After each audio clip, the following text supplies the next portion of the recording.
The call came in at 11:32 on a frigid April morning in 2012. The dispatcher's screen showed the address on Carolina Street in Gary, Indiana, a worn residential block where the houses leaned slightly inward, their paint peeling in long strips that curled like dead skin. The voice on the line belonged to a mother, and what she said would set in motion one of the most documented cases of alleged demonic possession in modern American history. Her children were not sick, she insisted. They were not having seizures. Something else had taken hold of them, something that medical professionals could not explain and would not understand. The desperation in her voice cut through the static, raw, and unmistakable. This was not a woman looking for attention or sympathy. This was someone who had reached the end of every rational explanation and found herself staring into something that should not exist. Carolina Street itself tells you everything you need to know about Gary, Indiana. Once a thriving city built on steel and industry, it had become a skeleton of its former self by the time this family moved into their rented house. Abandoned homes stood shoulder to shoulder with occupied ones, their windows dark like missing teeth in a deteriorating smile. The neighborhood was quiet in that particular way places become when people have learned not to ask too many questions about what happens behind closed doors. But what was happening in this house would force everyone to pay attention. What makes this case different from countless other claims of possession, what separates it from folklore and legend, is the sheer weight of official documentation. This was not whispered about in online forums or passed down through family stories. Child Protective Services opened a file. Medical professionals at multiple hospitals conducted examinations and filed reports. Police officers, trained observers who had seen the worst of human behavior, documented events they could not explain. And eventually, clergy became involved, people whose entire vocational training prepared them to distinguish between mental illness, trauma, and something genuinely supernatural. All of them, every single one, filed official reports that corroborated elements of what the family claimed was happening. The case files exist. The police reports are public record. Hospital documentation supports timelines and observations. These are not anonymous witnesses, speaking decades after the fact, their memories clouded by time. These are professionals who put their names and reputations on record, describing events that challenged everything they thought they understood about the world. And that is what should unsettle you most of all. Not the claims themselves, but who was willing to stand behind them. November 2011 brought a cold promise of winter to Gary, Indiana, a city already worn down by decades of industrial decline and economic hardship. For Latoya Ammons, a single mother with 3 children, the modest 2-story rental house at 3860 Carolina Street seemed like exactly what her family needed. The rent was affordable, almost suspiciously so for a house that size, but Latoya wasn't in a position to question good fortune. She had her 3 kids to think about, her mother Rosa Campbell, who would be living with them, and precious few options in a city where decent housing at a reasonable price had become increasingly hard to find. The house itself appeared unremarkable from the outside, a typical Gary residence that blended into the working-class neighborhood without drawing attention. White siding, a small front porch, a basement that would provide extra storage space. Nothing about it suggested anything other than ordinary shelter for an ordinary family trying to make their way in an increasingly difficult world. The landlord had been straightforward during the viewing, mentioning nothing unusual about the property's history, no reasons for concern. Just a simple transaction, keys exchanged for a security deposit and first month's rent. Moving day came with all the chaos and exhaustion that accompanies any family relocation. Latoya directed the flow of boxes and furniture with the practiced efficiency of someone who had moved before, who understood the careful choreography of fitting one life into a new space. Her mother Rosa helped wrangle the children while keeping track of which boxes went to which rooms. The kids, as children do, explored their new home with a mixture of excitement and uncertainty, their voices echoing through empty rooms that would soon be filled with the familiar mess of daily living. Those first few weeks passed in the comfortable rhythm of settling in. Latoya worked on making the house feel like home, hanging curtains, arranging furniture, establishing the small domestic rituals that transform strange spaces into familiar ones. Her children adjusted to new surroundings, their initial hesitation giving way to the confidence of ownership.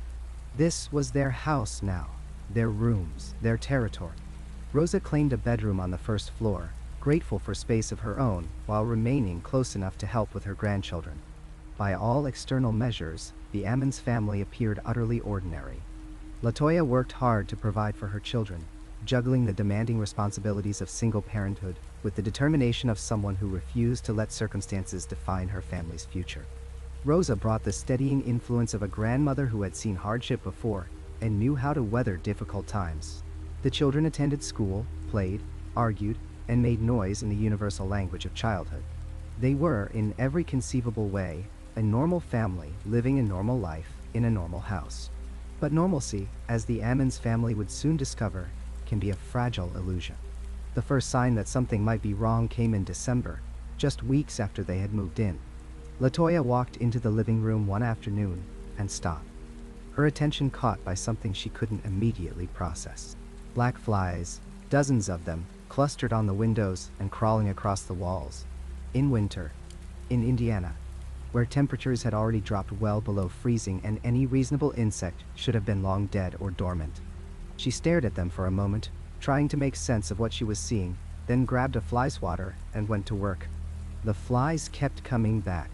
No matter how many LaToya killed, more appeared the next day and the day after that. Large black flies that had no business being alive in the dead of winter, swarming in numbers that defied explanation. Rosa noticed them too, her unease growing with each new infestation. This wasn't right. This wasn't natural. When the flies appeared for the fourth or fifth time, LaToya finally called an exterminator, willing to spend money the family could barely afford to solve a problem that was becoming increasingly disturbing. The exterminator arrived, examined the house, and treated it thoroughly. He seemed confident that whatever the problem was, it would be resolved. The flies disappeared for a few days. Then they came back, just as numerous as before, clustering on the same windows, crawling across the same walls. LaToya called the exterminator again. He returned, visibly puzzled, and treated the house a second time. The pattern repeated. The flies would vanish, then reappear, an impossible cycle that neither pest control expertise nor common sense could explain. Rosa began voicing concerns that LaToya tried to dismiss. There was something wrong with this house, Rosa insisted. Something unnatural about flies appearing in the middle of winter, surviving extermination, returning again and again as if death itself had no power over them. LaToya wanted to believe there was a rational explanation. Bad luck maybe, or some environmental factor they didn't understand. She had children to raise and bills to pay. She couldn't afford to entertain superstitious fears about a house they were locked into by lease and limited finances. Then the sounds started. It began with footsteps in the basement. Heavy, deliberate footsteps, the unmistakable sound of someone walking across the concrete floor below. The first time LaToya heard it, she assumed one of the children had gone downstairs without her noticing. She called out, asking who was down there. No response. She went to check and found the basement empty, the light off, everything exactly as it should be. She returned upstairs, telling herself she had imagined it, that old houses make strange noises, that the sounds of settling and shifting can mimic footsteps if you're predisposed to hear them. But the footsteps continued.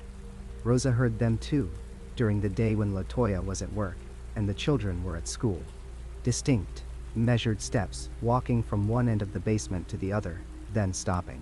Always stopping at the same place, near the bottom of the stairs. Rosa would go to investigate and find nothing. Just an empty basement filled with storage boxes and the usual accumulated debris of family life. She mentioned it to LaToya, who could no longer dismiss it as imagination when her mother confirmed experiencing the same phenomenon. The children began having nightmares. At first, LaToya attributed this to the stress of moving, the adjustment to a new environment. But the nightmares persisted and intensified. Her youngest started waking up screaming, talking about shadows that moved wrong, about dark figures standing in the corners of the bedroom. The older children grew clingy and fearful, reluctant to be alone in any room of the house. They complained about seeing things, shadowy shapes that appeared in peripheral vision and vanished when looked at directly.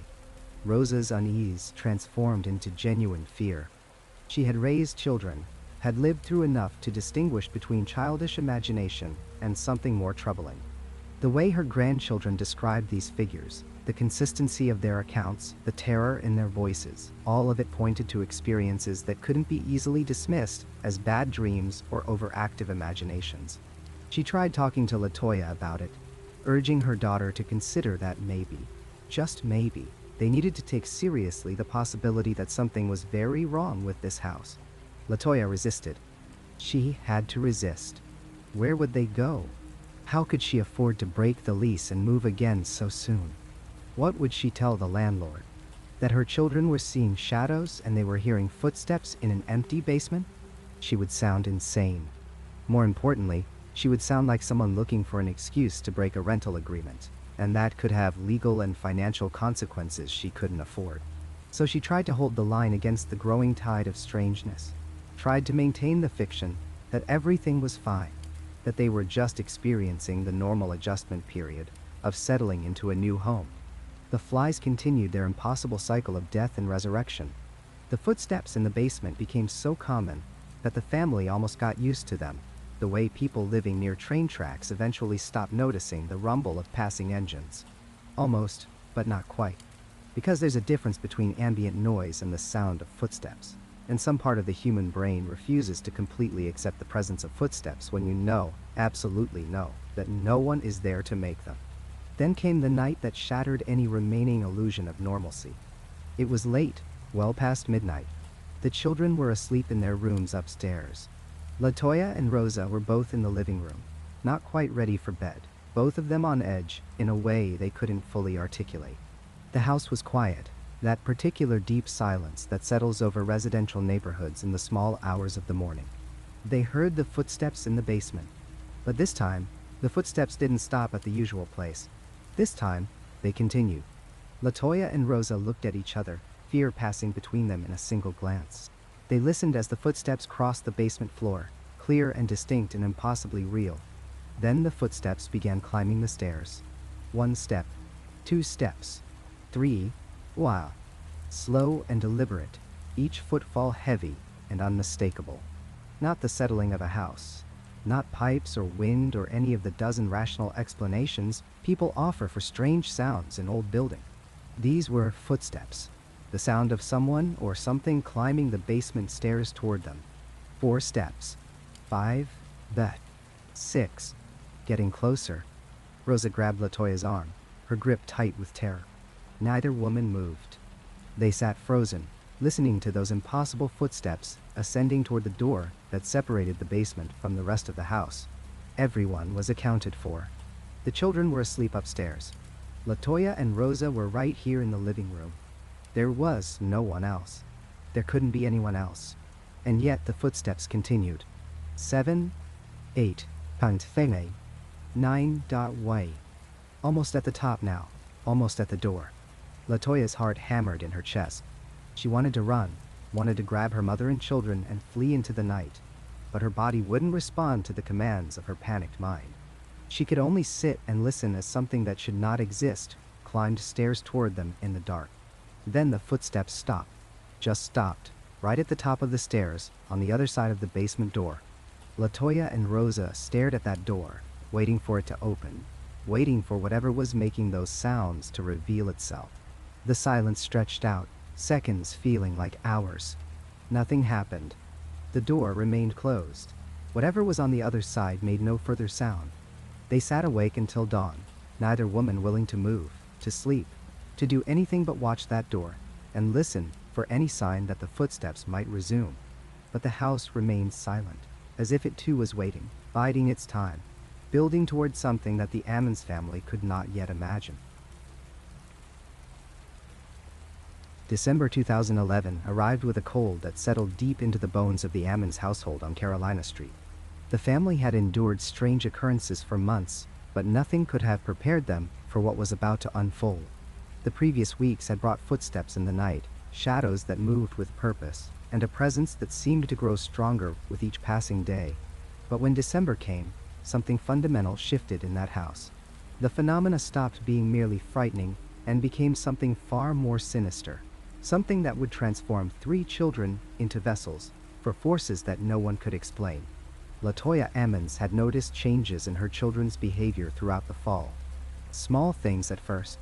Her 7-year-old son would stare at blank walls for minutes at a time, his eyes tracking something invisible. Her 12-year-old daughter had become withdrawn, spending hours in her room with the door closed. The 9-year-old middle child had developed a habit of whispering to corners where nobody stood. But these were the kinds of things a parent could rationalize, could chalk up to stress or imagination, or the difficulty of adjusting to a new home. December shattered any possibility of rationalization. The first violent episode occurred on a Friday evening. LaToya was preparing dinner in the kitchen when she heard a crash from the living room that sounded like furniture being overturned. She ran from the stove to find her youngest son sprawled on the floor near the far wall, a good 12 feet from where he had been sitting just moments before. The child was crying, holding his shoulder, his small body trembling. When LaToya asked what happened, he couldn't answer. He simply pointed at the empty air near the couch and sobbed harder.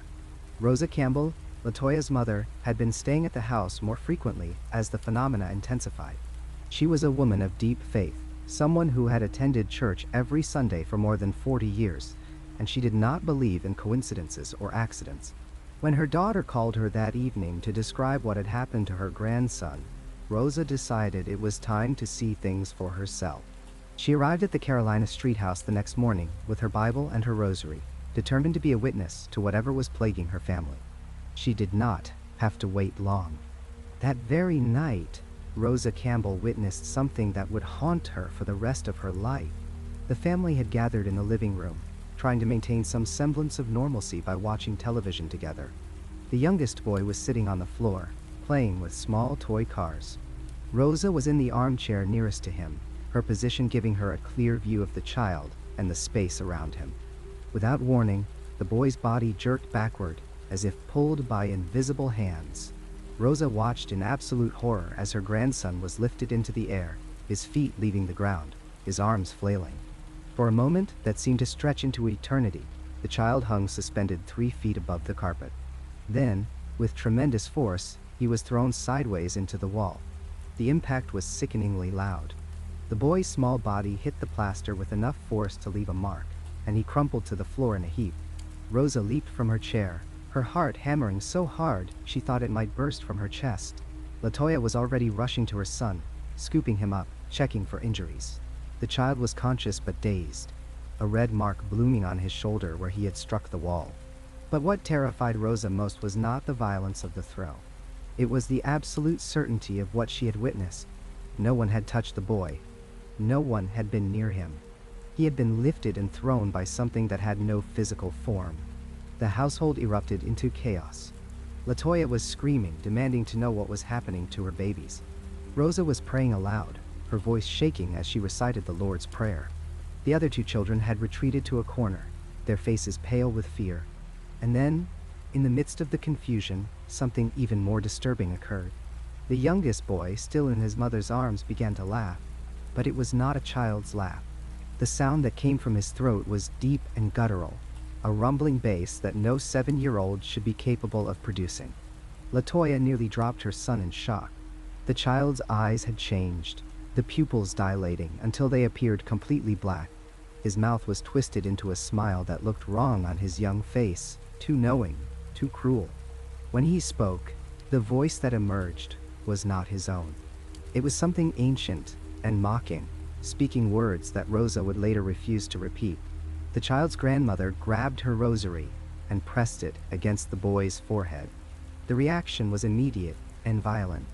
The child shrieked, a sound of pure rage that seemed too loud to come from such a small body, and wrenched himself from his mother's grasp with strength that should have been impossible. Over the next several days, all 3 children began experiencing similar episodes.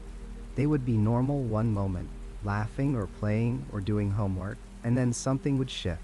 Their faces would change, their eyes would darken, and voices would emerge from their throats that belonged to no child. The 12-year-old daughter began speaking in a deep male voice that pronounced threats against the family. The 9-year-old would suddenly drop to all fours and growl like an animal, her movements jerky and unnatural. Neighbors later reported hearing the sounds through the thin walls of the duplex, disturbing roars and screams that seemed to come from something inhuman. The most terrifying incident occurred just after midnight on a Wednesday. LaToya had been trying to get her daughter to sleep, but the girl had been restless for hours. Finally, exhausted, LaToya had dozed off in the chair beside her daughter's bed. She was awakened by Rosa's screaming. Her mother was standing in the doorway of the bedroom, pointing at the bed with a shaking hand. LaToya's eyes followed the direction of her mother's finger, and her blood turned to ice. Her 12-year-old daughter was floating above the bed, not sitting up, not jumping, floating, her body horizontal, suspended in midair a full foot above the mattress. The girl's eyes were closed, and she appeared to be unconscious or in some kind of trance. Her nightgown hung down in defiance of gravity, and her long hair spread around her head as if she were underwater. LaToya felt her legs go weak. She had heard the stories, had experienced the strange events in the house, but seeing her own child levitating was a violation of every natural law she understood. Rosa rushed forward and grabbed her granddaughter's arm, trying to pull her down. The moment she made contact, the girl's eyes snapped open. They were completely black, no white visible at all, and when she spoke, it was in that same deep, impossible voice. The girl's mouth opened wider than it should have been able to, and a stream of words poured out in a language neither LaToya nor Rosa recognized.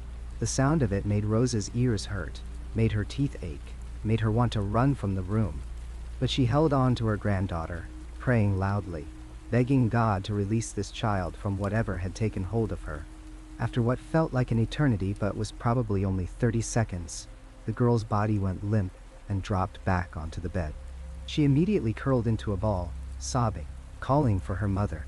When LaToya gathered her daughter into her arms, the girl had no memory of what had just happened.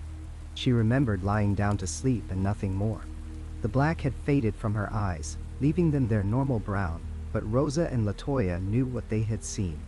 Something was not just haunting their house. Something was taking possession of the children. LaToya made the decision that very night to seek help from the church. She had been raised Catholic, had believed in the power of faith and prayer to overcome evil. Surely, she thought, a priest would know what to do. Surely the church had resources for situations like this. The next morning, as soon as the sun rose, she began making phone calls. The first church she contacted listened to her story with what seemed like sympathy. The secretary took detailed notes, asked questions about the timeline and the specific phenomena. Then she put LaToya on hold. When she returned, her voice had changed, become more formal and distant. The church, she explained, was not equipped to handle this type of situation. She recommended that LaToya seek medical attention for her children. The call ended politely but firmly. The second church was less diplomatic. The pastor himself took the call, and after hearing only a few sentences of LaToya's explanation, he interrupted her. What she was describing, he said, sounded like mental illness or attention-seeking behavior. He suggested family counseling and hung up before LaToya could respond. The rejection stung, but she pressed on, working her way through the phone book, calling every church in Gary and the surrounding communities. One after another, they refused. Some were kind in their refusal, expressing sympathy but claiming they lacked the training or authority to perform exorcisms or spiritual interventions. Others were skeptical, barely concealing their disbelief. A few simply said they were too busy.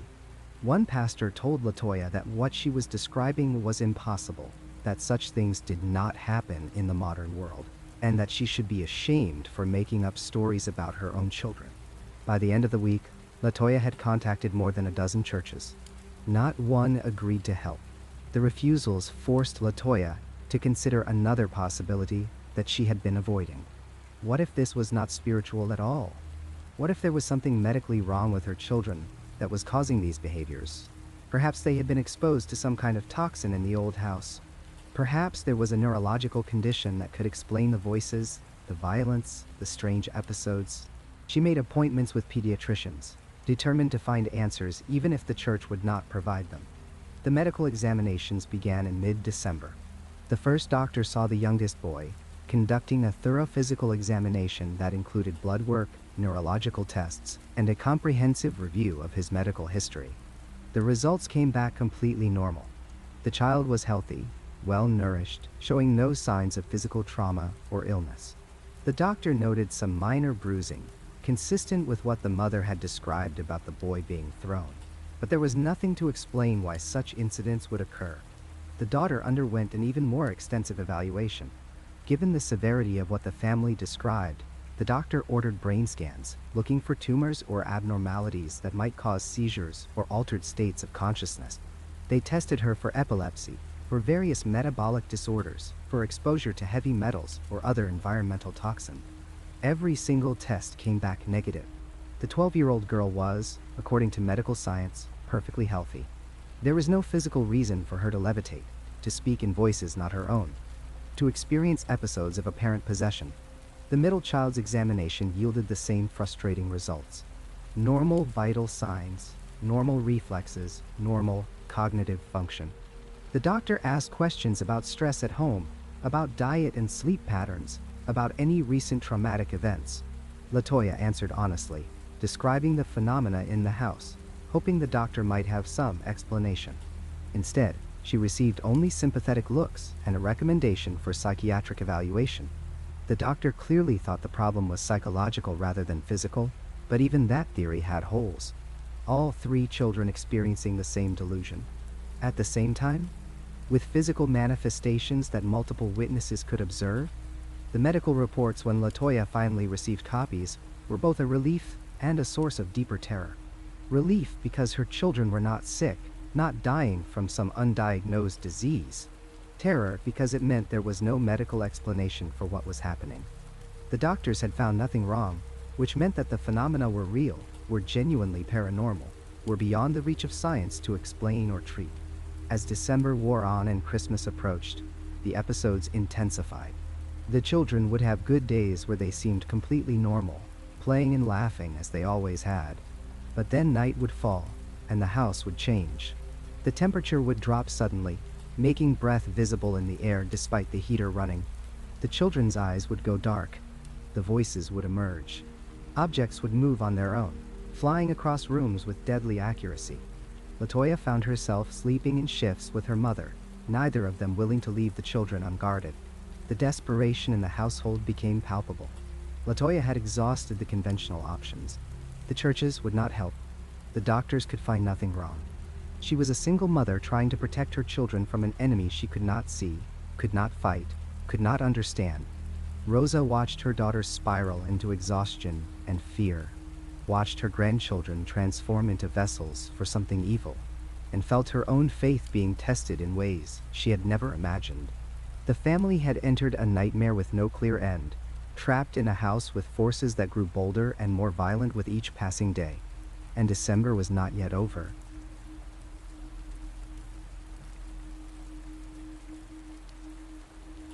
The fluorescent lights of Methodist Hospital's emergency room hummed with their usual electric persistence on the evening of April 19, 2012. It was a Thursday, the kind of spring evening in Gary, Indiana, where the last traces of winter still clung to the air, and the emergency department moved with its typical rhythm of controlled chaos. Nurses updated charts, doctors moved between curtained exam areas, and the waiting room cycled through its endless parade of injuries and illnesses. No one could have anticipated that within hours, this ordinary evening would transform into something that would force medical professionals to document events that defied every principle of their training. The Ammons family arrived in distress. LaToya Ammons brought her 7-year-old son, who had been experiencing increasingly severe episodes. What the intake staff witnessed during the initial examination stopped them cold. Medical professionals who had spent years handling every conceivable emergency, who prided themselves on maintaining composure in the face of trauma and crisis, found themselves confronting something that their medical education had never prepared them for. The boy's condition deteriorated rapidly after arrival. Nurses documented his vital signs, but the clinical measurements seemed almost irrelevant compared to what they were observing. His eyes, those windows that physicians are trained to examine for signs of neurological distress, began to roll back in his head. But this wasn't the typical eye movement associated with seizures or other neurological events. The staff described it as deliberate, as if something was taking control. His small body tensed, and then his voice changed. Not the hoarseness of a sore throat or the weakness of illness, but a fundamental alteration that made experienced medical professionals exchange glances of disbelief. The voice that emerged from this 7-year-old child was deep, guttural, carrying a quality that one nurse would later describe as ancient. It spoke with an authority and menace that no child should possess. The words themselves were disturbing enough, but it was the tone, the cadence, the sheer impossibility of that sound coming from such a small body that rattled the emergency room staff. They had seen pediatric patients in various states of distress before. They had handled children in psychiatric crisis, kids experiencing drug reactions, young patients with neurological disorders. This was different. This was other. The medical staff made a decision that indicated just how serious they considered the situation. They contacted Valerie Washington, the family case manager from the Department of Child Services, who had been assigned to the Ammons case. Washington had already been involved with the family, documenting the strange occurrences at their Carolina Street home.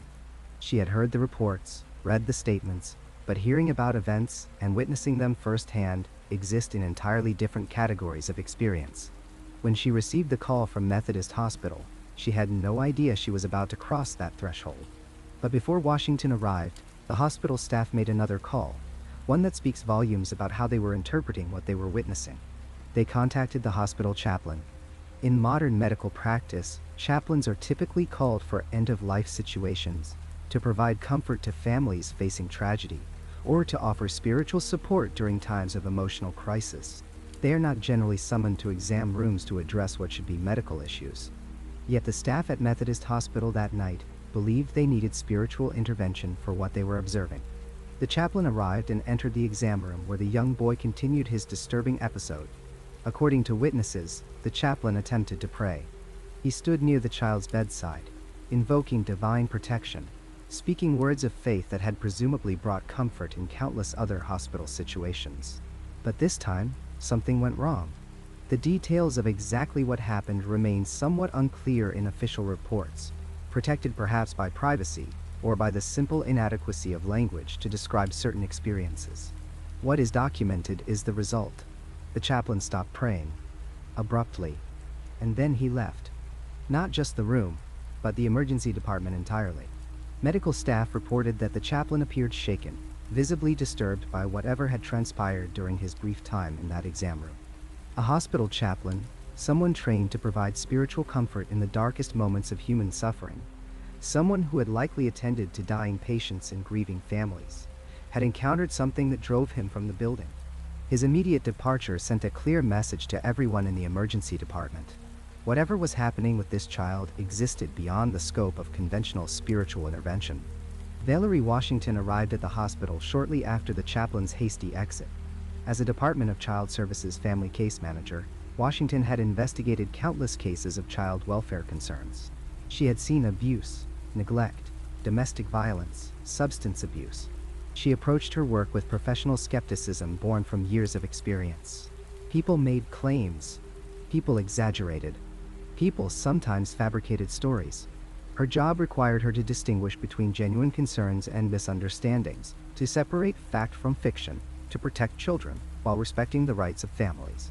Washington entered the emergency room with that professional framework intact. She was there to assess, to observe, to document. What she witnessed over the next several hours would shake that framework to its foundation. The medical staff briefed her on what they had observed with the 7-year-old. She listened, taking mental notes, maintaining her professional demeanor. Then they brought her to see the children. Both the 7-year-old and his 9-year-old brother were in the emergency department. The older boy had been relatively calm initially, but that was about to change in ways that would generate official documentation that remains part of the public record to this day. A nurse was present in the room with Washington. 2 trained professionals, 2 people whose careers depended on accurate observation and reliable reporting. 2 witnesses whose credibility would be difficult to dismiss. What happened next would be corroborated by both of them in separate official reports. The 9-year-old boy began to behave strangely. His movements became erratic, not like the random motion of a distressed child, but with an unsettling purposefulness. He moved toward the wall of the exam room. And then, according to both Washington and the attending nurse, he began to walk backward. Not stumbling backward, not falling. Walking, what? Up the wall. Medical professionals are trained to observe and report objectively. They learn to describe symptoms without interpretation, to document what they see rather than what they think they see. Yet here were two professionals watching a 9-year-old boy defy physics. His feet made contact with the wall, maintaining position as he moved upward, backward, against gravity, against possibility, against everything that medical science says is possible for a human body to accomplish without assistance. The boy continued up the wall, his body maintaining impossible positions.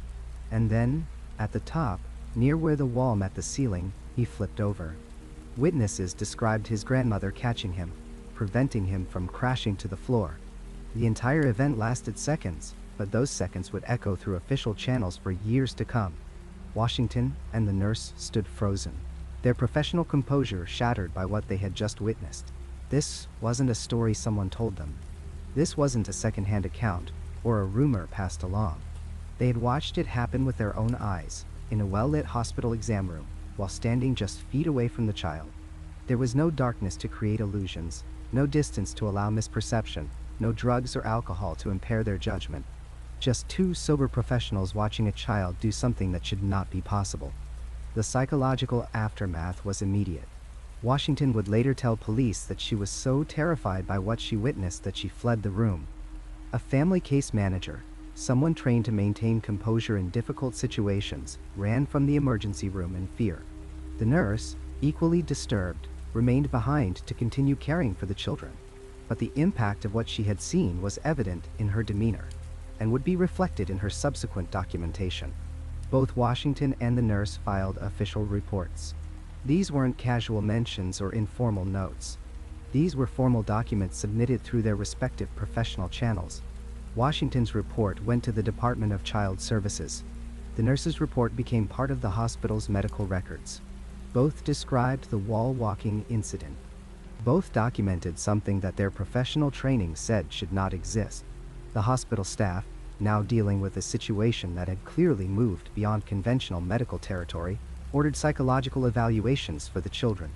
Mental health professionals were brought in to assess whether psychiatric illness could explain what medical staff had witnessed. The evaluations were thorough, conducted by trained psychologists who understood childhood mental illness, dissociative disorders, psychotic episodes, and the full spectrum of pediatric psychiatric condition. The results came back clear. No mental illness. The psychological professionals found no psychiatric explanation for the children's behavior. They were not experiencing psychotic breaks. They were not suffering from dissociative disorders. They did not meet the diagnostic criteria for any recognized mental health condition. The evaluations effectively eliminated the most rational explanation that the medical system could offer. This created an impossible situation for the hospital staff and the Department of Child Services. They had multiple professional witnesses to inexplicable events. They had medical documentation of phenomena that contradicted known science. They had psychological evaluations that ruled out mental illness. And they had absolutely no conventional framework for explaining or addressing what was happening. The official reports began to accumulate. Washington's documentation of the wall-walking incident, the nurse's corroborating account, medical notes describing the boy's changed voice and rolled back eye, the psychological evaluation results. Each document added another layer to a case file that was becoming increasingly impossible to categorize using standard social services or medical terminology. Officials found themselves forced to document something they could not explain. They could not dismiss the reports as misperceptions because they came from trained observers. They could not attribute the events to mental illness because psychological experts had ruled that out. They could not ignore what happened because it had occurred in a hospital, with medical staff present, with professional witnesses whose careers depended on accurate reporting. The April 19th incident at Methodist Hospital transformed the Ammons case from a concerning family situation into something that would eventually involve police, medical professionals, social services, religious authorities, and ultimately the public record. The events of that night could not be contained or explained away.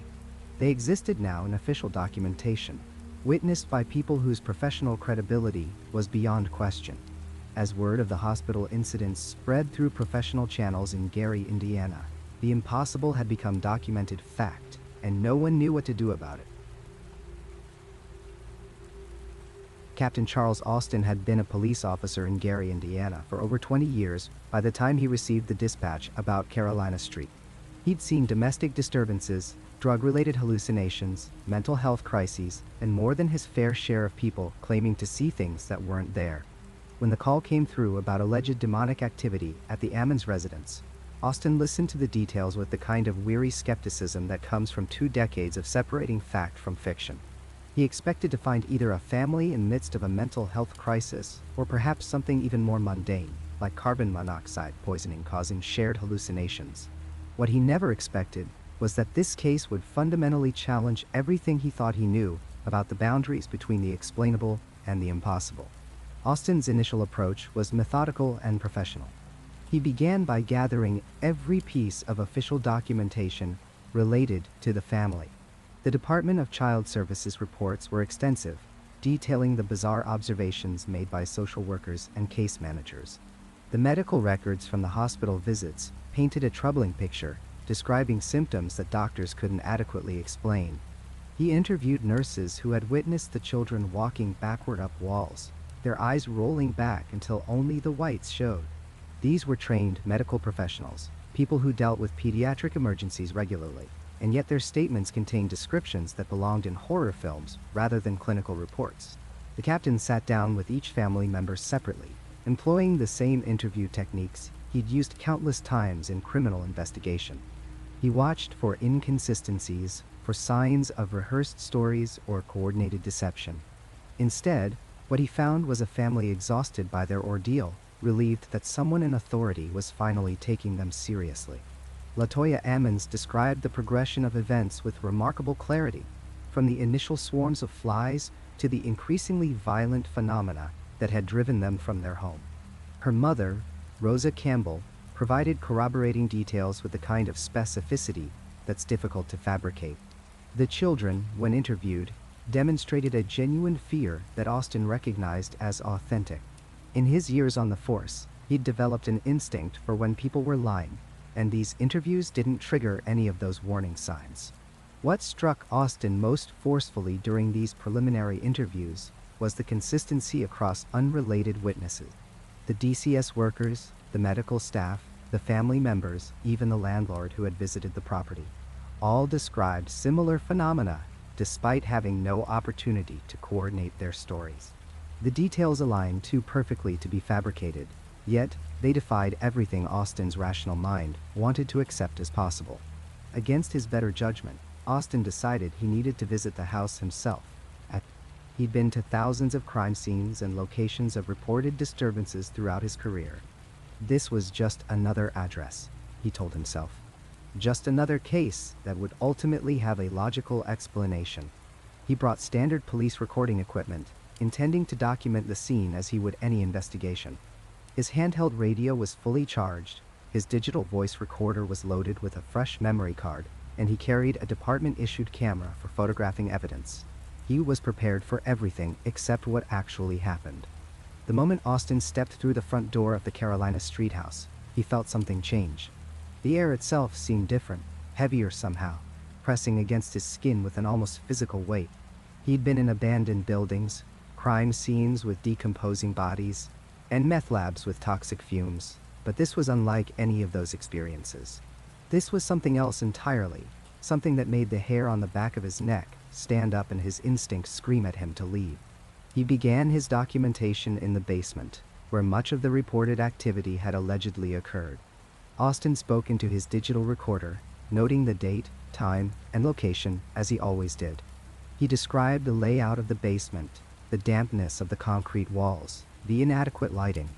Then his radio, which had been silent on his hip, suddenly erupted with noise. It wasn't static or interference from another channel. It was something Austin later described as voices speaking in a language he couldn't identify, overlaid with a sound like grinding metal and what might have been screaming.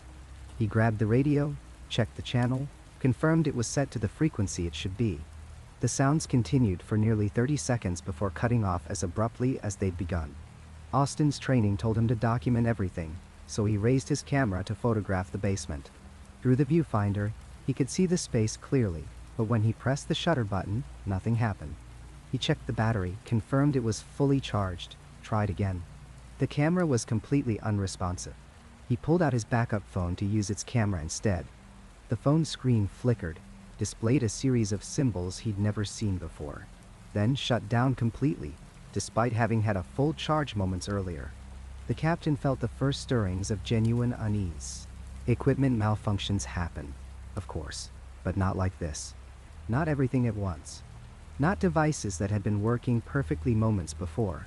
He returned to documenting with his voice recorder, describing what he was seeing and experiencing in real time. The temperature in the basement seemed to drop as he spoke. His breath became visible in the air. In Gary, Indiana, in the middle of an already cold winter, the basement was somehow becoming even colder, despite there being no apparent source for such a dramatic temperature shift. That's when the headache started. Austin had experienced headaches before, tension headaches from long shifts, migraines that came with stress, but this was different. It felt like pressure building inside his skull, concentrated behind his eyes. Along with it came a wave of nausea so intense that he had to steady himself against the basement wall. The concrete under his palm felt unnaturally cold, cold enough that it seemed to burn. He pulled his hand away and saw that his palm was red, as if from frostbite, despite having touched the wall for only seconds. Austin made the decision to leave the basement, climbing the stairs with less professional composure than he'd descended. In the main floor of the house, the symptoms lessened but didn't disappear entirely. He moved through the room systematically, noting details for his report. Scratches on the walls that appeared too high for children to have made. Doors that wouldn't stay closed no matter how firmly he secured them. And throughout it all, the persistent feeling of being watched by something he couldn't see. He attempted to use his voice recorder again, speaking directly into it as he described the scratch marks on the living room wall. When he played back the recording later, his voice was barely audible beneath a cacophony of other sounds. Whispers in multiple voices, thuds and bangs that hadn't been audible to him at the time. And beneath it all, something that sounded disturbingly like laughter. The recording equipment he'd used reliably for years, equipment that had captured clear audio in noisy crime scenes and chaotic emergency situations, had somehow produced a recording so corrupted and overlaid with inexplicable sounds that it was virtually useless as evidence. Captain Austin spent nearly 2 hours in that house, and by the time he left, his skepticism was shaken. He returned to the station and attempted to download the recordings from his equipment. The digital recorder's files were corrupted in ways the department's IT specialists had never encountered. Sections of audio were simply gone, replaced with dead air. Other sections contained sounds that shouldn't have been there. The camera's memory card was completely blank, as if it had been wiped, though Austin had never deleted anything. His phone required a complete factory reset before it would function again. But it was what happened over the next few days that truly transformed Austin from skeptic to believer. The headaches that had started in the house didn't stop when he left. They continued, intensifying at night, making sleep nearly impossible. The nausea returned in waves, despite there being no medical reason for it. He visited his doctor, underwent tests. Everything came back normal.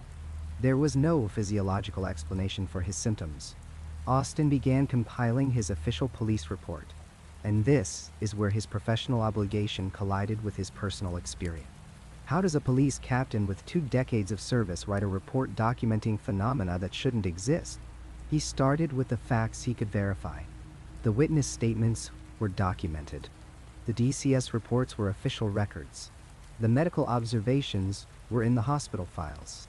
He could include all of that without compromising his credibility. Then he came to his own observations. Austin made a decision that he knew might affect his career and reputation. He documented everything. The radio malfunction, with specific details about the sounds and the timestamp. The simultaneous failure of multiple pieces of equipment. The physical symptoms he experienced and their timing. The corrupted recordings with descriptions of what should have been on them versus what actually appeared. He wrote it all in the same clinical factual style he'd used for countless other reports, but the content was unlike anything he'd ever submitted. It was Austin who made the recommendation that the family should seek help from the church. This wasn't a decision he made lightly. As a law enforcement officer, his job was to solve problems through investigation, evidence, and if necessary, arrest. Referring a case to religious authorities was so far outside his normal procedures that it required serious contemplation. But Austin had exhausted every rational explanation. The evidence he'd compiled pointed to something beyond the scope of police intervention. If this was truly a case of demonic possession, as impossible as that seemed, then it required someone trained in spiritual warfare, not criminal law. He reached out to Father Michael Maginot through official channels, providing copies of his reports and documentation. Austin was careful to present the information without embellishment, letting the facts speak for themselves. To his surprise, Father Maginot didn't dismiss the case out of hand. The priest reviewed the materials with the same methodical approach that Austin himself had employed. They met several times, comparing notes, discussing observations. Austin found himself in the surreal position of collaborating with a Catholic priest on what was nominally a police investigation. The captain continued to experience symptoms for weeks after his visit to the house. The headaches eventually subsided, but they left him changed. Austin began researching similar cases, reading accounts from other law enforcement officers who had encountered phenomena they couldn't explain. He discovered he wasn't alone. There were other investigators who had stumbled into cases that defied conventional explanation, other skeptics who had been forced to reconsider their understanding of what was possible. Austin's official police report became part of the permanent record of the case. It stands as one of the few pieces of documented evidence from a law enforcement officer who personally witnessed and experienced unexplained phenomena. He didn't exaggerate or embellish. He didn't need to. The facts, as he observed them, were extraordinary enough. A police captain with no history of making false reports, no record of unreliability, documenting events that challenged the foundations of material reality. In the years since the Ammons case, Austin has been careful about discussing his experiences publicly. But in private conversations with other officers, he's acknowledged that the investigation changed him fundamentally. He still approaches cases with professional skepticism, still looks for rational explanations first, but he no longer dismisses the possibility that some things exist beyond our current understanding. The equipment failures, the physical symptoms, the corrupted recordings, the weight of something present in that house, all of it combined to push him past the boundary of comfortable disbelief into a territory where certainty becomes impossible and mystery demands respect. When Father Michael Maginot first received the phone call about the Ammons family case, he had already served as a priest for nearly 3 decades. He had performed blessings, counseled troubled parishioners, and witnessed human suffering in its many forms. But nothing in his extensive experience had prepared him for what he would encounter at the small house on Carolina Street in Gary, Indiana. The initial contact came through official channels. This wasn't a desperate family member calling in the middle of the night, nor was it a sensationalized media referral. Instead, Father Maginot received documentation from medical professionals, police reports from experienced officers, and statements from Department of Child Services caseworkers. The sheer volume of credible testimony from secular authorities caught his attention immediately. In all his years of ministry, he had never seen anything quite like it.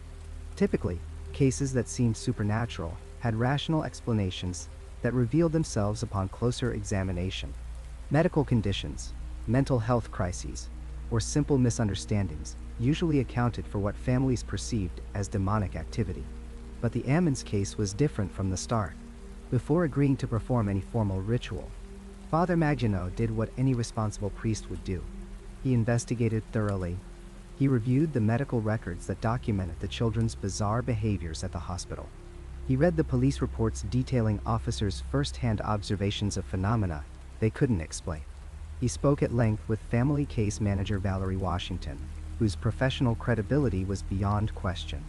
Washington described watching one of the children walk backward up a wall in the presence of medical staff. She recounted how the boy's eyes rolled back, how his voice changed, and how he moved in ways that defied normal physical capability. This wasn't hearsay or a third-hand rumor.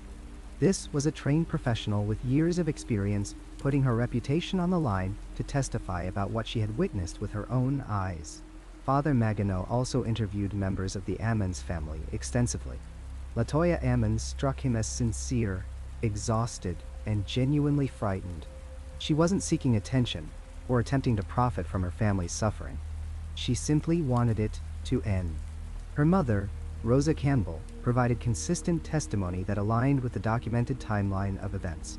The children themselves displayed signs that troubled the priest deeply.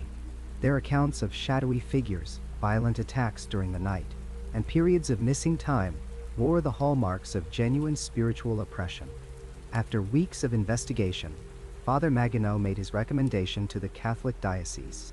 He believed the family was experiencing authentic demonic harassment, and that intervention was warranted.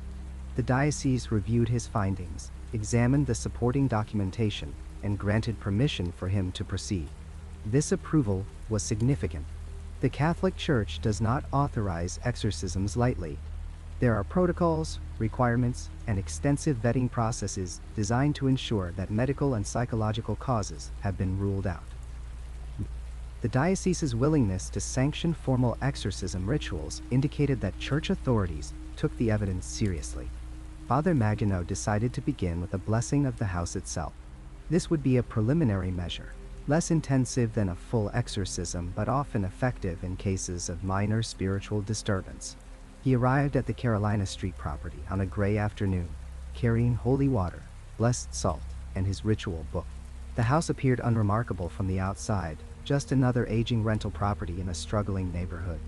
But as Father Maginot approached the front door, he felt a distinct heaviness in the air, an oppressive quality that seemed to push against him. Rosa Campbell led him inside, and immediately the priest noticed the temperature.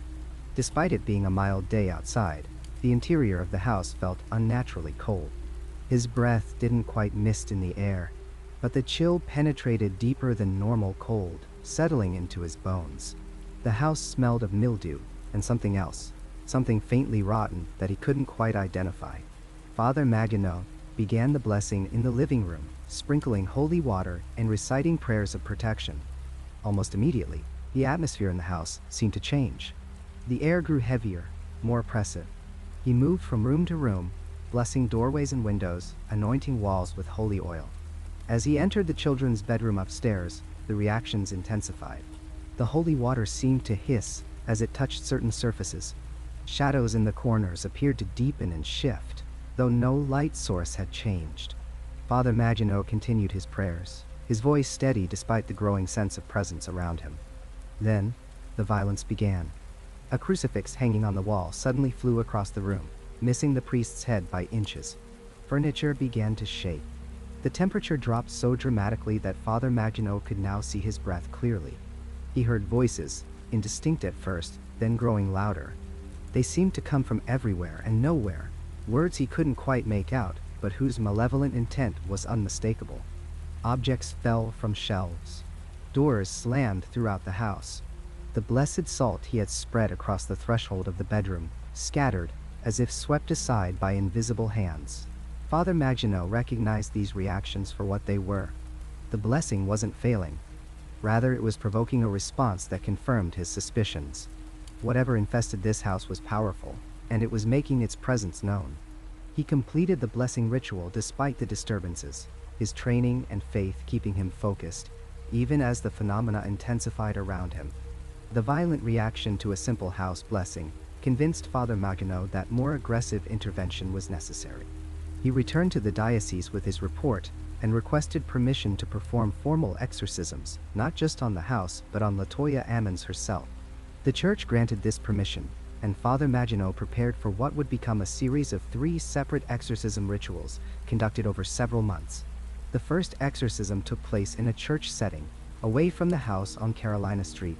Father Maginot chose this location deliberately, believing that the sacred ground would provide additional spiritual protection. Latoya arrived looking drained and apprehensive. She had been briefed on what to expect, but no description could fully prepare someone for the reality of the ritual.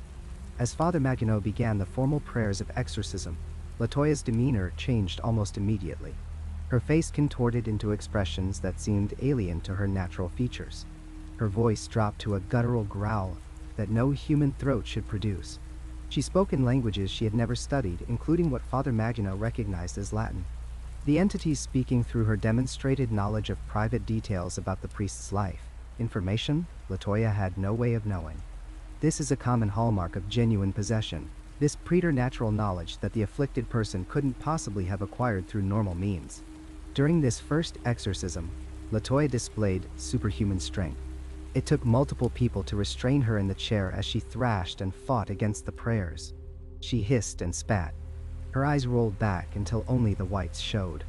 At times her body went rigid, every muscle tensed beyond what should be physically possible. Then she would go completely limp, as if all life had drained from her, before suddenly erupting into violent motion again. Father Maginot documented everything meticulously. He took notes, recorded timestamps, and had witnesses present throughout the ritual. This wasn't medieval superstition playing out in secret. This was a trained priest following established protocols while multiple observers watched and verified what occurred. The manifestations during that first exorcism were so disturbing that even the witnesses, who had volunteered to attend, left shaken by what they had seen. The ritual lasted several hours. By the end, LaToya seemed partially relieved, but Father Maginot knew the work wasn't complete. The entities had retreated, but not departed entirely. A second exorcism would be necessary. The second ritual took place several weeks later, after giving LaToya time to recover her strength. This session proved even more intense than the first. The entities inhabiting or oppressing LaToya fought harder against being cast out. She screamed with such force that Father Maginot worried she would damage her vocal cords. Her body twisted into positions that looked anatomically impossible. At one point, witnesses reported that she seemed to levitate slightly off the chair, though Father Maginot later noted he couldn't confirm this detail with absolute certainty due to the chaos of the moment. What struck Father Maginot most during the second exorcism was the intelligence behind the manifestations. This wasn't random violence or mindless rage. The entities demonstrated strategic behavior, attempting to manipulate him emotionally, threatening him personally, and trying to create enough fear to make him abandon the ritual. They spoke of his doubts, his personal sins, his moments of weakness in faith. They told him he was powerless, that his prayers were meaningless, that he would fail. But Father Maginot persisted. He called upon the authority of Christ, invoked the protection of the saints, and commanded the entities to depart in the name of God. Slowly, incrementally, he felt the grip of the demonic presence weakening. LaToya's responses became less violent. The unnatural voices faded. Her own personality began to emerge more clearly between the episodes of manifestation. After the second exorcism, there was noticeable improvement. LaToya reported feeling lighter, less oppressed. The constant sense of being watched had diminished. The nightmares occurred less frequently. But still, Father Maginot sensed that something remained. The exorcisms of LaToya herself were helping, but they weren't addressing the root source of the infestation. This realization led him to a troubling conclusion. The demonic presence wasn't primarily attached to LaToya or her children. The source was the house itself. The building on Carolina Street had become a focal point for dark spiritual forces, and no matter how many times he performed exorcisms on the family members, the problem would persist as long as they remained in that location. Father Maginot conducted a third and final exorcism of LaToya, and this time the ritual seemed to achieve complete success. The manifestations ceased. She reported feeling entirely free of oppression for the first time in months. Her eyes were clear, her voice her own, her body under her complete control. The relief was palpable and genuine. But the priest's work wasn't finished. He now turned his attention to the house itself, the true source of the infestation. He planned a comprehensive ritual blessing and exorcism of the property, understanding that this would be the most dangerous intervention yet. If his theory was correct, if the house itself harbored demonic forces, then directly confronting those entities in their stronghold would provoke an extreme response. Father Maginot later stated publicly that in his entire career as a priest, he had never encountered a case with this level of credible documentation from secular authority. Police officers, medical professionals, social workers, all had witnessed phenomena they couldn't explain through conventional means. All had put their professional reputations at risk by testifying to what they had seen. This wasn't folklore or legend.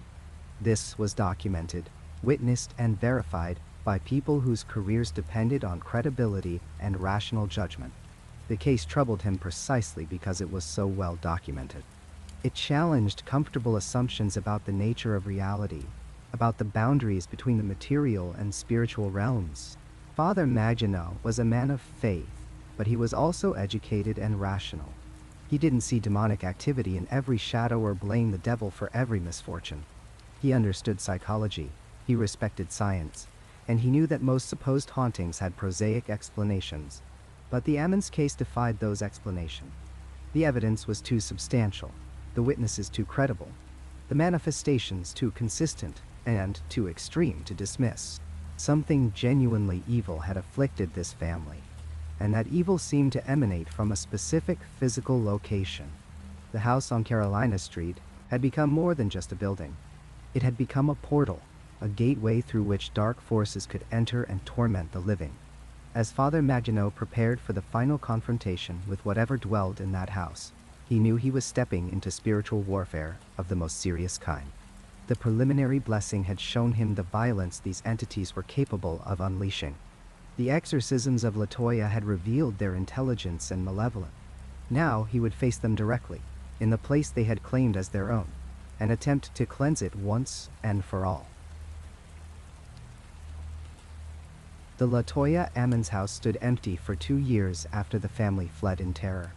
The windows remained dark, the rooms silent, the stories spreading through Gary, Indiana like poison through veins. Property records show the house sat untouched, avoided, whispered about, in the kinds of conversations people have when they're trying to convince themselves that evil isn't real. But in 2014, someone came looking for exactly that kind of evil. Zak Bagans had built a career on confronting the supernatural. As the host of Ghost Adventures, he'd walked through hundreds of allegedly haunted locations, armed with cameras and electromagnetic field detectors, and a swagger that suggested he feared nothing that walked, crawled, or manifested in the darkness. He'd investigated asylums where patients had been tortured, prisons where men had been executed, battlefields where thousands had died screaming. But when he heard about the house on Carolina Street, something shifted in his usually confident demeanor. The purchase price was $35,000, a modest sum for any house, let alone one with such a documented history of terror. The seller, by all accounts, was eager to be rid of it. Bagans wired the money without ever setting foot inside. He bought the house sight unseen, based solely on the police reports, the medical records, the testimony of the family physician who'd witnessed what he called a genuine demonic possession. The paranormal investigator would later say that reading those documents gave him a feeling he'd never experienced before, a deep certainty that this place was different from anywhere he'd ever investigated. His first visit to the property came with a full crew: cameras, audio equipment, specialists in demonology and paranormal phenomena. They arrived in daylight, which locals would later say was the first mistake. The house looked unremarkable from the outside, just another aging structure in a neighborhood full of them. Paint peeling, grass overgrown, the kind of abandonment that happens when a place becomes unmarketable. But the crew members who were there that first day reported something that made them hesitate before entering. The air around the house felt wrong, heavier. Several people reported headaches that started the moment they stepped onto the property line. What followed over the next weeks and months would become the subject of intense debate, heated skepticism, and genuine fear among those involved. The experiences reported by Bagans and his crew went far beyond the usual bumps and unexplained sounds that characterize most paranormal investigations. Multiple crew members required hospitalization, not for minor ailments or stress-related symptoms, but for serious psychological breaks that medical professionals struggled to explain. One cameraman reported being overcome with a rage so intense and so sudden that he attacked a colleague without warning or provocation. He had no memory of the incident afterward, no history of violence, no explanation for why he'd felt compelled to wrap his hands around another man's throat. The psychological evaluation that followed documented dissociative symptoms and intrusive thoughts of violence that persisted for months after he left the property. Another crew member began experiencing what psychiatrists would classify as severe paranormal ideation. He became convinced that something had followed him home from the house, that it watched him while he slept, that it whispered instructions he couldn't quite hear but felt compelled to obey. His family had him committed for 72 hours when they found him standing over his daughter's bed in the middle of the night, holding a kitchen knife, tears streaming down his face as he begged whatever was controlling him to stop. The visiting psychics and mediums brought in to assess the property reported experiences that shook even these seasoned practitioners of the paranormal. One medium, a woman who'd worked with law enforcement on missing persons cases and claimed to have communicated with spirits for over 30 years, refused to enter the house after standing in the doorway for less than 5 minutes. She later described feeling an intelligence in that house that was ancient, malevolent, and far more powerful than anything she'd encountered.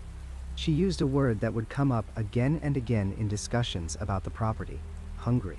But it was the historical research that perhaps disturbed Bagans the most. Digging into the history of Gary, Indiana, and specifically that plot of land on Carolina Street, revealed layers of darkness that predated the Ammons family by decades. Gary had been founded in 1906 as a company town for U.S. Steel. It grew rapidly, chaotically, with workers flooding in from across the country and around the world. In those early years, before the city had fully established law enforcement and social structures, Gary had developed a reputation as a wild, lawless place where anything could happen, and frequently did. Rumors of cult activity in Gary during the early 1900s had circulated for years among local historians and folklorists. These weren't the theatrical satanic cults of popular imagination, but something older and stranger. Reports spoke of groups practicing forms of spiritualism that blended Christian mysticism with African diaspora religions and indigenous American traditions, creating hybrid belief systems that mainstream society found threatening and incomprehensible. Some of these groups allegedly practiced ritual sacrifices, though whether of animals or something darker remained a matter of speculation and whispered testimony. Land records for the Carolina Street property showed gaps and irregularities going back to the city's founding. The lot had changed hands numerous times, often after very short periods of ownership. One family had lived there for less than 3 months before abandoning the property entirely, leaving behind all their possessions. Another owner had died under circumstances officially ruled accidental but questioned by neighbors who'd heard screaming that lasted for hours the night he died. Local researchers uncovered references to the area around Carolina Street in old police reports from the 1920s and 30s. Multiple investigations into missing persons, all of them ultimately unsolved. A cluster of child deaths in the neighborhood, attributed to various illnesses, but occurring with statistical improbability in such a concentrated area. Reports of strange gatherings, of lights seen in windows of supposedly empty houses, of sounds that didn't match any known animal or human source. One particularly disturbing account came from a Gary police officer who'd patrolled the neighborhood in the 1950s. In his privately kept journal, discovered by his family after his death, he wrote about a house on Carolina Street, where he'd been called to investigate reports of screaming. He'd found the house empty, but described a feeling of being watched by something that hated him with an intensity that made his teeth ache. He wrote that he'd seen shadows moving in ways shadows don't move, pooling and spreading like liquid across walls and ceilings. He never officially reported what he'd experienced, fearing for his career and his reputation, but he noted in his journal that he'd refused to answer any further calls to that address. Bagans became increasingly obsessed with documenting everything about the house. He brought in religious experts, researchers, scientists willing to take readings and measurements. Some of the data collected defied explanation. Electromagnetic anomalies that appeared and disappeared with no discernible pattern. Temperature fluctuations of 20 or 30 degrees within seconds. Audio recordings that captured voices speaking in languages that linguists couldn't identify. But it was the effect on people that ultimately convinced Bagans the house posed a genuine danger. Not everyone who entered experienced dramatic supernatural phenomena, but almost everyone reported feeling different afterward. Changed in subtle ways they struggled to articulate, more prone to anger or depression, plagued by nightmares that felt more like memories than dreams. Several people reported experiencing what they called intrusive thoughts, violent fantasies they'd never had before, impulses towards self-harm or harm to others that horrified them even as they felt powerfully drawn to act on them. By 2016, Bagans had made a decision that would prove intensely controversial. He announced his intention to demolish the house completely. Not to renovate it, not to preserve it as some kind of dark tourism destination, but to tear it down to the foundation and remove it from existence. The backlash was immediate and fierce. Preservationists argued that the house was an important historical site that documented a significant paranormal case. Other paranormal investigators accused him of destroying evidence, of making an impulsive decision based on fear rather than reason. But Bagans was unmoved. He'd come to believe that the house itself was the problem, that whatever darkness resided there had become so deeply embedded in the physical structure that no amount of blessing or cleansing could neutralize it. He spoke in interviews about his conviction that the house was a doorway, a thin place where the barrier between our world and something else had worn dangerously weak. He believed that as long as the structure stood, it would continue to attract darkness, continue to harm anyone who entered, continue to spread its influence like a cancer through the community. The demolition took place on a cold morning in January of 2016. Heavy machinery reduced the house to rubble in a matter of hours. Bagans had the debris removed from the property entirely, hauled away to a landfill rather than left on site. He had the basement filled in with concrete. Some sources claim he had the ground blessed by clergy from multiple faiths, though this was never officially confirmed. But the demolition raised a question that haunts paranormal researchers and skeptics alike. Was destruction the only solution, or did it make things worse? In demonology and folklore across cultures, there's a concept that malevolent entities can become attached to specific locations, drawing power from the physical structures that house them. Remove the structure, conventional wisdom suggests, and you remove the entity's anchor to our world. But other traditions tell a different story. They speak of how destroying a haunted location can release what was contained there, like breaking open a sealed vessel that was holding something toxic. Some believe that structures can act as prisons as much as they act as doorways, that the very walls and foundation might have been keeping something bound to one specific location. Reports from the Carolina Street neighborhood in the months following the demolition were contradictory and troubling. Some neighbors reported feeling immediate relief, as if a weight they hadn't fully recognized had been lifted from the area. The street felt lighter, cleaner, less oppressive. But others told different stories. Stories of increased nightmares, of shadows seen moving where no person stood, of sounds heard in the dead of night that seemed to come from everywhere and nowhere at once. The vacant lot where the house once stood remains empty to this day. No one has attempted to build there. Property records show the land technically belongs to Bagans, but he's made no move to develop it or sell it. Some neighbors report avoiding the lot entirely, crossing the street rather than walking past it. Others claim to see lights there sometimes at night, not fires or flashlights, but something that glows with a sickly greenish quality that makes their eyes hurt. Zak Bagans refuses to discuss the house in detail anymore. In rare interviews where the subject comes up, he becomes visibly uncomfortable, his usual confidence replaced by something that looks almost like fear. He said he believes he did the right thing, that the house needed to be destroyed, but he's also admitted to wondering, in his darker moments, whether destroying it simply freed whatever was trapped there to spread further, to seek new locations, new victims, new ways to manifest its hunger. The question remains unanswered and perhaps unanswerable. Did demolishing the house on Carolina Street contain the darkness that had plagued it for generations? Or did it release something that had been mercifully contained? The empty lot offers no answers, only silence and shadows and the lingering sense that some doors, once open, can never truly be closed again. The paper trail tells a story that no one wants to believe. In the weeks and months following the events at 3860 Carolina Street, a collection of documents began to accumulate in filing cabinets across Gary, Indiana. These weren't the ravings of attention seekers or the embellished tales of tabloid journalists. These were official reports, stamped and signed by people whose careers depended on credibility, whose livelihoods required skepticism, whose very job descriptions demanded they deal only in provable facts. Captain Charles Austin filed his report with the Gary Police Department on a cold morning in late April of 2012. The document, sparse in its language but devastating in its implications, described what he and several other officers had witnessed inside the rental house on Carolina Street. Austin was a veteran of nearly 3 decades in law enforcement. He had seen crime scenes that would make most people physically ill. He had interviewed liars and manipulators of every variety. He knew how to spot a con, how to detect when someone was performing for his benefit. And yet his report confirmed what Officer Williams had documented months earlier. The children, the erratic behavior, the voice that didn't belong to the child speaking.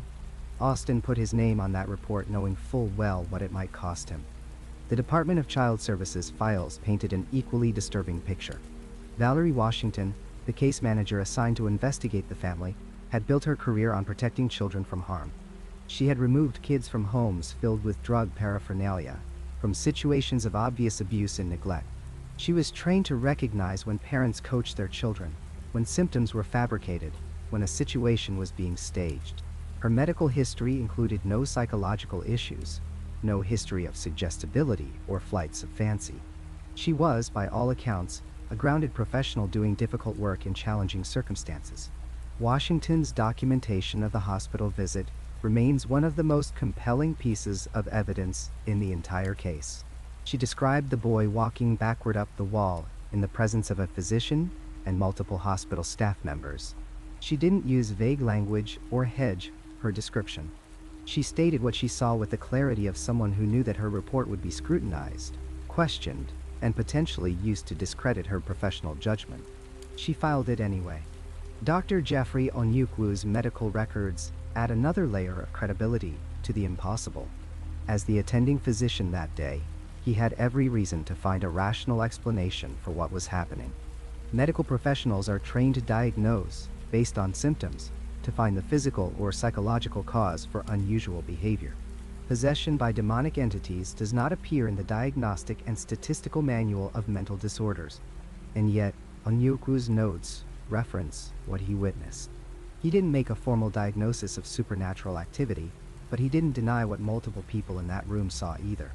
His willingness to have his observations included in the official records speaks to the weight of what he experienced.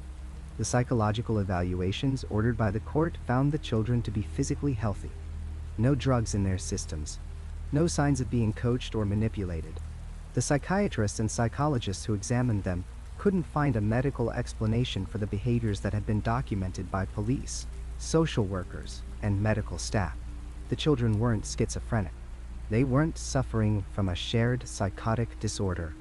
They showed no signs of the conditions that might explain collective hallucinations or coordinated deception. Then, there are the church records. Father Michael Maginot, a licensed exorcist in the Catholic Church, doesn't perform his duties lightly. The Church has rigorous protocols for investigating claims of demonic possession, precisely because they know how easily people can be fooled, how mental illness can mimic spiritual affliction, how suggestion and hysteria can spread. Before Maginot would even consider performing an exorcism, he needed documentation. He needed evidence. He needed to rule out every possible rational explanation. Maginot gathered testimonies from the police officers who had been inside the house. He reviewed the medical records. He interviewed the family extensively. He consulted with other clergy and with mental health professionals. Only after this thorough investigation did he petition the church for permission to perform the ritual. The church granted that permission, which means that church officials, after reviewing all the evidence, concluded that this case met their strict criteria. The Catholic Church does not risk its credibility on cases it considers fraudulent or explainable through natural means. But documentation, no matter how credible, doesn't answer the questions that haunt everyone who encountered this case. Why that house? The property at 3860 Carolina Street wasn't particularly old by the standards of American architecture. It wasn't built on a cemetery or the site of some historical tragedy. Property records show nothing unusual in its history. Previous tenants reported no problems. The house existed as an ordinary rental property in an economically struggling neighborhood until Latoya Ammons and her family moved in during November of 2011. Why that family? The Ammons had no history of involvement with the occult. They weren't dabbling in seances or Ouija boards. Latoya was raising her children, working, trying to make ends meet in a difficult economy. There was nothing in their background that would mark them as targets for supernatural attention. They were, by all accounts, an ordinary family dealing with ordinary struggles, until the extraordinary intruded into their lives without warning or explanation. The psychological toll on those who investigated the case remains profound. Valerie Washington has spoken in interviews about how the experience shook her fundamental understanding of reality. She was trained in social work, in child psychology, in recognizing abuse and neglect. Nothing in her education prepared her for what she witnessed. She continues to stand by her reports, despite knowing that some colleagues question her judgment or her sanity. The weight of that isolation, of being someone who saw something that shouldn't exist, takes a toll that outsiders can barely fathom.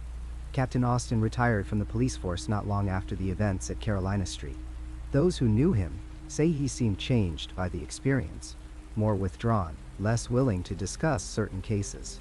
Police officers are taught to trust their observations, to report what they see and hear. But what happens when what you see contradicts everything you thought you knew about how the world works? How do you reconcile your duty to truth with the knowledge that your truth will make people doubt your competence? Officer Williams, whose initial report set the official investigation in motion, has largely refused to discuss the case in detail. She fulfilled her professional obligation by documenting what she witnessed, but she has no desire to become known as the cop who believes in demons. In law enforcement, reputation matters. Credibility matters. Speaking openly about supernatural experiences can end careers, can make juries doubt your testimony in unrelated cases, can turn you into a punchline among your peers. The family's experiences didn't end when they fled Carolina Street. LaToya has described continued activity even after they moved, though less intense than what they endured in the rental house. Shadow figures in new homes. Objects moving without explanation. The sense that something followed them, though it no longer had the strength it possessed in that specific location.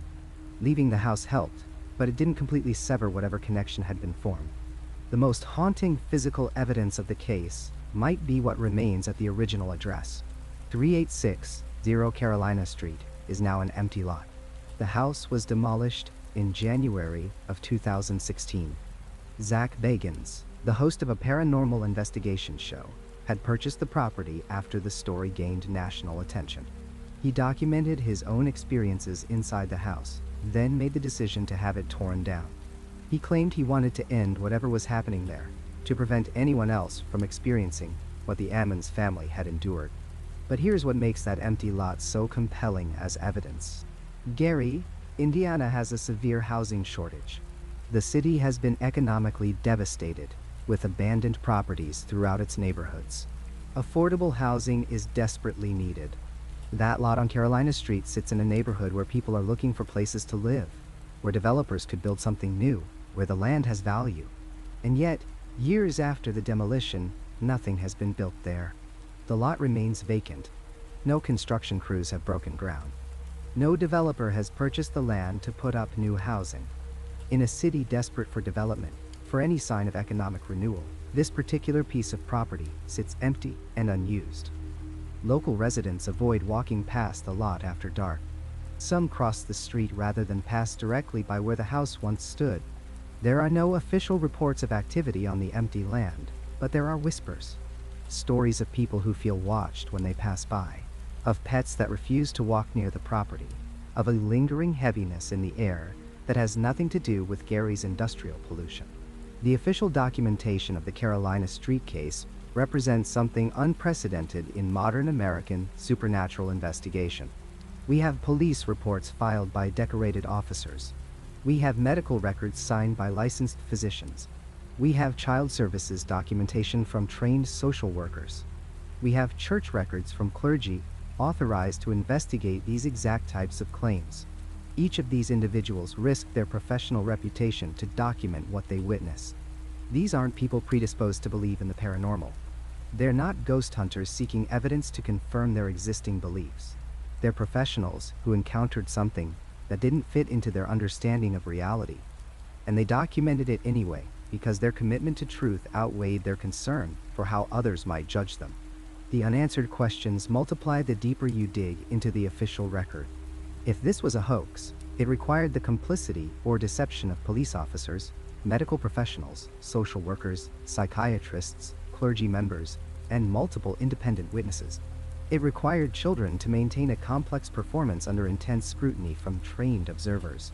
It required coordination across multiple institutions and agencies, all of whom would need to risk their credibility and careers to perpetuate a lie. The alternative is accepting that something happened in that house on Carolina Street that our current understanding of reality cannot explain. That these credible professionals documented genuine phenomena that shouldn't exist according to our scientific worldview. That the rules we think govern our universe are not as fixed as we believe. The most terrifying evidence isn't the testimony of believers. It's the documentation of skeptics who saw something that turned them into reluctant witnesses. It's the official reports filed by people who don't believe in ghosts, who spent their careers dealing in facts and evidence, who put their names on documents that they knew would haunt them forever. The empty lot on Carolina Street remains. The official reports remain in filing cabinets and databases. The people who were there, who saw what they saw, remain changed by the experience. And the questions remain unanswered, documented but unexplained, filed away in folders marked with case numbers that no one wants to reopen.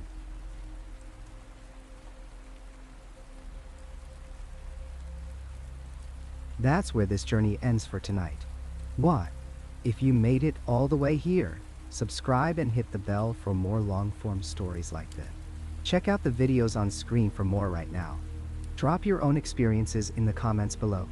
Thanks for listening, and I'll see you in the next one.